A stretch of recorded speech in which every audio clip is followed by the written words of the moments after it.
Nasa 32 sa kabuuang 39 na pampublikong paaralang elementarya at sekundarya sa lungsod ng Dagupan ang nagbukas ng face-to-face classes ngayong araw matapos ipatupad ng Schools Division Office Dagupan City ang localized suspension of classes.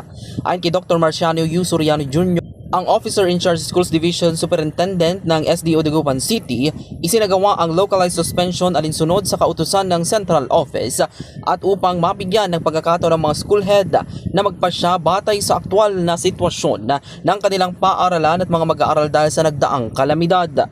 Sa 32 paaralang nagbukas ng face-to-face classes, 6 dito ang mula sa sekundarya habang 26 naman ay mula sa elementarya. Samantala, 7 paaralan ang hindi pa rin nagsasagawa ng face-to-face classes at patuloy na gumagamit ng online learning at iba pang alternative delivery modes sa kadahilanan na baha pa sa kanilang paaralan o ginagamit pa bilang evacuation center. Ipinaliwanag ni Soriano na isa sa mga pangunahing konsiderasyon sa pagpapasya ang kalagayan ng mga mag-aaral, partikular na ang mga nakatira sa mga lugar na patuloy na binabaha. Binigyang diin ng SDO Dagupan City na hindi lamang kaligtasan ng mga mag-aaral ang prioridad kundi maging ang mga guro at non-teaching personnel.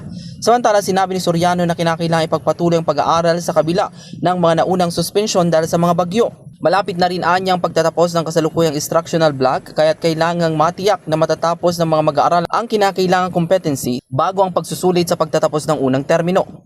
Bilang tugon sa mga pagkaantala sa klase, pinatutupad sa mga paaralan ang kanilang catch-up plans kabilang ang paggamit ng modules, online learning platforms at regular na pag-ipag-ugnayan sa mga guro sa mga mag-aaral upang masubaybayan ang kanilang pagkatuto.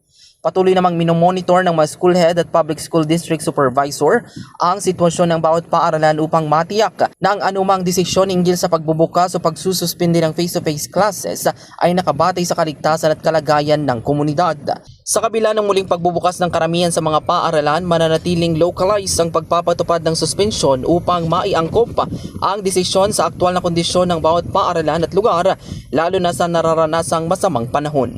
Gawa ng kautusan din sa ating Central Office, sa ating pamumuno ng ating kalihim, Chani Angara, at ganoon din sa mutahin ng ating mga EDCOM na sina Congressman Romano na dapat mayroon tayong granular suspension.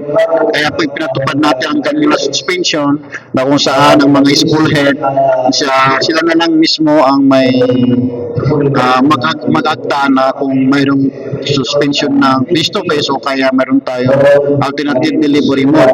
At sa kasalukuyan, mayroon tayong mga 32 na paaralan nagbukas ng face-to-face classes. Mayroon tayong 6 sa sekundarya at mayroon tayong mga 25 kasi may mga 5 tayong hindi na face-to-face na klase.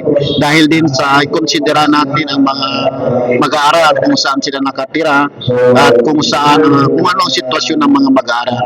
Gawa ng mayroon pa rin baha sa ibang lugar ng ating lungsod ng Dagupan. At yung mga iba pong 5 paaralan sa elementarya ay maghahanda rin nila ang mga paaralan. Bagamat pumasok ang ating mga kaguruhan, ay naghahanda para may handa rin yung mga classroom sa mga ating mga mag-aaral po. No?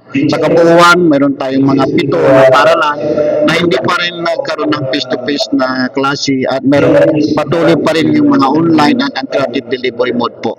So matotal na lang po natin noong unang linggo ng ating buwan ng Agosto ay nagsuspindi na tayo dahil sa mga bagyo at siguro pang-4 na linggo na lang ito, no? Na kung saan mayroon pa parating na bagyo at alam po natin na patapos na po ang tinatawag natin instructional block at gagawin din po natin kasi hindi naman pwedeng iantala ang nasabing end of the block. Nakakaroon po tayo ng audit of competency na kung saan ang ating mga public school district supervisor, mga punong guro natin na dapat makita nila kung anong mga competencies na manatapos natin ang mag-aaral at yun po ang ibibigay natin sa pagsusulit ngayong katapusan ng first term ika nga. Yung sinatawag natin catch-up plan ay naipatupad na sa bawat paaralan na kung saan namuno ang ating mga punong guro kung paano nila ang gagawin. Nandyan po ang mga modules, nandyan po ang mga Googles, nandyan din ang pangumusta ng ating bawat guro sa mga bata kung nasusundan nila po ang kanilang mga leksyon aralin at patuloy din ang ating mga guro na nasusubaybay kung nakakapag-aral itong mga mag-aral natin sa pamamagitan ng online at sa mga modules po natin. Mayroon nga tayong mga paralan pa rin nasa baha katulad po ng mataas na paralan ng lungsod ng Dagupan City National High School. Nandyan din po ang centralized na kung saan nakapalito pa rin ang baha. Bagaman ang paralan ay hindi nababaha pero yung mga mag-aaral natin na papasok po sa nasabing paralan ay nasa baha ang kanilang tirahan.